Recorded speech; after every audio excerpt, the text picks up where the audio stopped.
भर्तृहरि बैराग और गोरखनाथ पद्धति में अपन ने उसको हनुमान कहा, उन्होंने बंकनाथ कह दिया। बंकनाथ जो उर्ध्वरेता ब्रह्मचारी है। आपकी और हमारी गति अधोगति है, उर्ध्व हो जाए, जो रजोगुण तमोगुण सतोगुण परे हो जाए, जो विंद को जीतेगा वही तो जिंद को जीतेगा। तो चौथा जति अंजनी घर जन म्याजी, अरे बंकनाथ नाम भराया जी रे सिद्धो, जति सतियों का दर्शन पाया। दरस पाया अलख ध्यान लगाया जी रे सिद्धो, जति सतियों का दर्शन पाया। अगर हनुमान के दर्शन हो जाए तो जीवन धन्य धन्य हो जाए।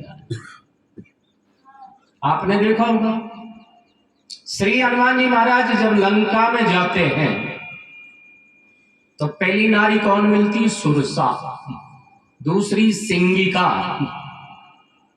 जिसने हनुमान जी ने उनको वैकुंठ पहुंचा। तीसरी कौन मिलती है? लंकिनी, और जिसने किसका दान खाया? रावण का। जैसा अन्न खाओगे वैसा मन बनेगा, जैसा पानी पियोगे वैसी वाणी। तो अन्न और जल का इस जीवन में विशेष प्रभाव हुआ करता है, इसलिए अन्न सात्विक पाया जाए, जल कैसा पिया जाए? गंगा जैसा, ताकि वाणी भी अमृत की तुल्य हो जाए। लंकिनी ने किसका दहन खाया? रावण का।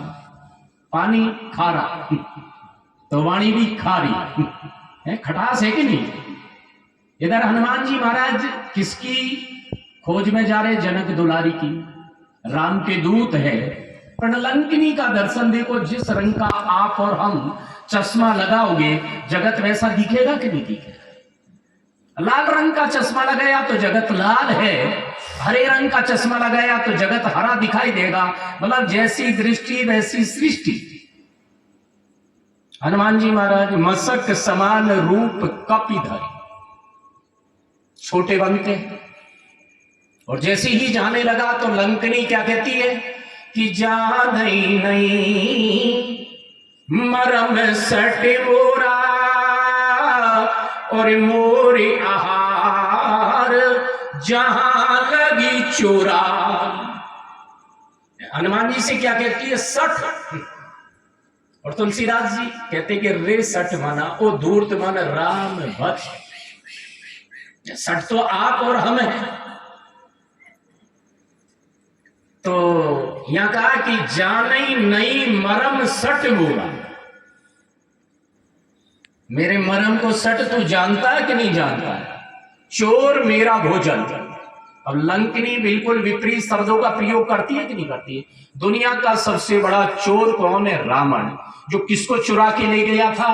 जगदम्बा। जो चोर है वो लंकिनी को चोर नहीं दिखाई देता है, और जो राम जी का दूत है वो लंकिनी को क्या दिखाई देता है? चोर। हनुमान जी ने विचार किया कि इसको ठीक किया जाए, तो मुट्ठी का एक महाकपि हन,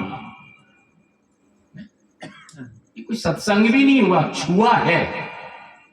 और आपने देखा होगा, एक दर्शन है, आप इस लौकिक जगत में देखा करते हैं, पक्षी जब अपना अंडा देता है, अगर उसको छुएगा नहीं तो अंडे के बाद में बच्चा नहीं बनेगा। छूने से उसका स्पर्श बराबर करता रहता है कि नहीं करता रहता? क्योंकि दरस परस मज्जन और पाना और हरई पाप के वेद पुराना। मछली अंडे को देखती है, पक्षी अंडे को स्पर्श करता है, और कच्छपी क्या करती है?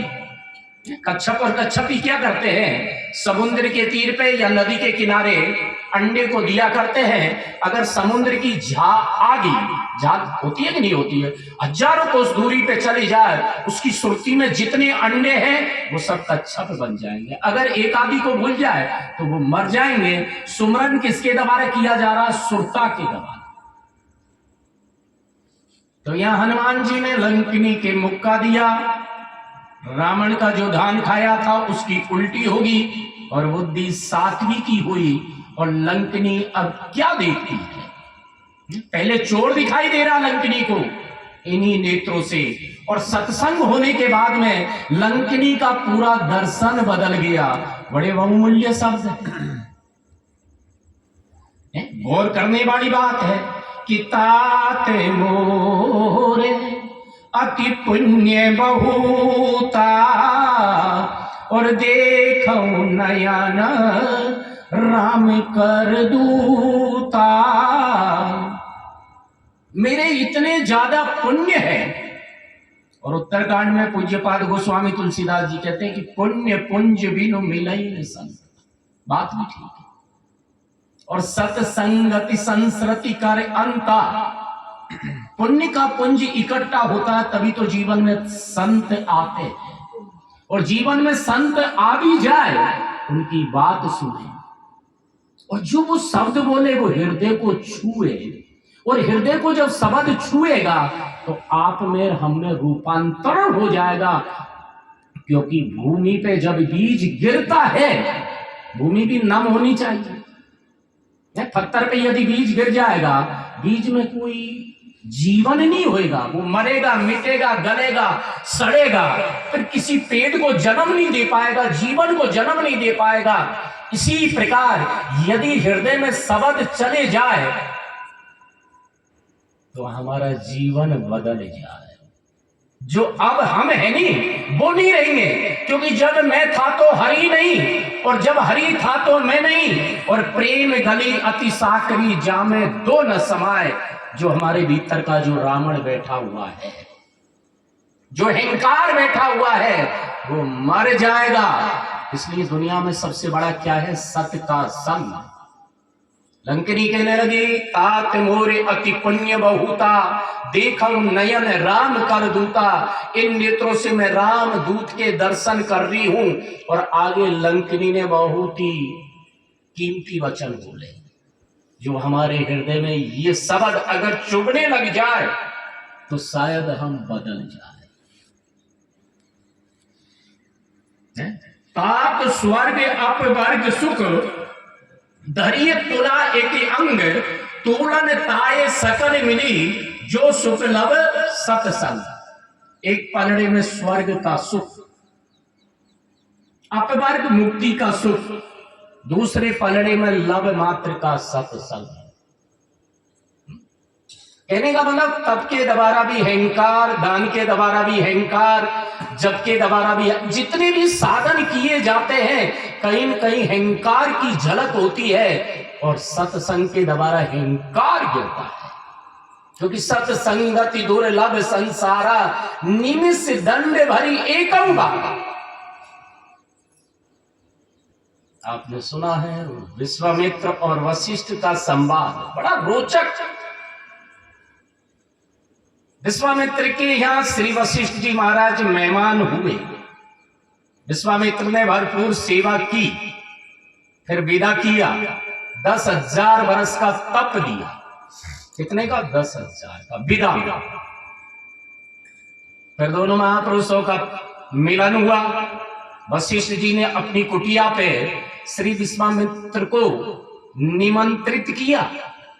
वो पहुंचे, सेवा हुई। सेवा होने के बाद में उनने 2 घड़ी का सत्संग दिया।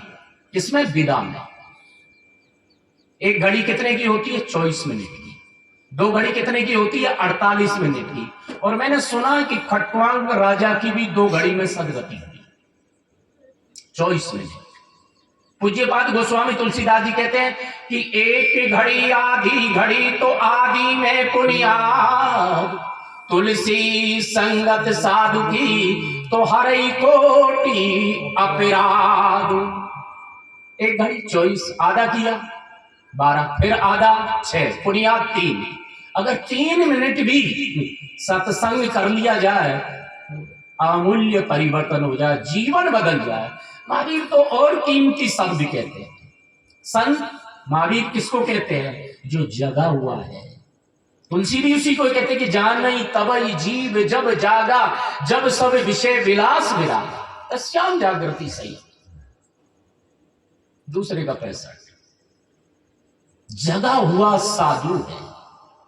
अब ये रात्रि है नहीं, मोह रूपी रात्रि में सारा जगत सो रहा कि नहीं सो रहा। मोह निशा सब सोव नियारा, देखिए सपन अनेक प्रकारा, ए विधि जागी जामन जोगी, और परमारथी प्रपंच भी होगी।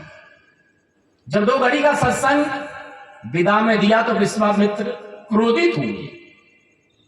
उसने कहा कि मैंने आपकी भरपूर सेवा की, 10,000 वर्ष का तप दिया, और आपने मुझे 2 घड़ी का। क्योंकि विश्वामित्र सत्संग को कम मानते थे, तप को ज्यादा मानते थे। विवाद होता है। ब्रह्मा जी के पास पहुंचे दोनों। ब्रह्मा जी ने विचार किया कि फैसला सुनाना ठीक नहीं है। उसने कहा कि सृष्टि की रचना में लग रहा हूं, अवकाश नहीं है। शिव के पास पहुंचे। शिव ने भी दोनों की दशा को पढ़ा, और पढ़ने के बाद उसने की कि संगार में लगा हुआ। विष्णु के पास जाओ, पहुंचे। तो विष्णु ने भी विचार किया कि पालन पोषण में लगा हूं, निर्णय देना ठीक नहीं है। किसके पास भेजा? शेष के पास। शेष ने विचार किया फैसला तो देना ठीक है। अब फैसला क्या देते हैं? पहले वो विश्वामित्र से कहे कि भाई आप जितना तप किया है, पहले इस सृष्टि को रोको, इस पृथ्वी को रोको, ताकि मैं फैसला तो सुनाऊं। विश्वामित्र ने तप के बल से इस पृथ्वी को रोकना चाहा, पर रुक नहीं पाई। फिर वशिष्ठ से कहा कि आप रोको। उन्होंने 2 घड़ी का सत्संग दिया, पृथ्वी रुक जाती है। फिर विश्वामित्र ने कहा कि फैसला सुनाओ कि हो गया। तब की कीमत नहीं है। कीमत किसकी? सत्संग की। कभी कभी सत्संग बड़ो संसार में कोई बड़े भागी ने पाया है। तो लंकनी को सत्संग मिलता है तो जीवन बदल गया कि नहीं बदल गया? दिक्कत है आज का आदमी सत्संग नहीं करता है। अगर सत्संग, महावीर तो 48 मिनट की चर्चा करते हैं।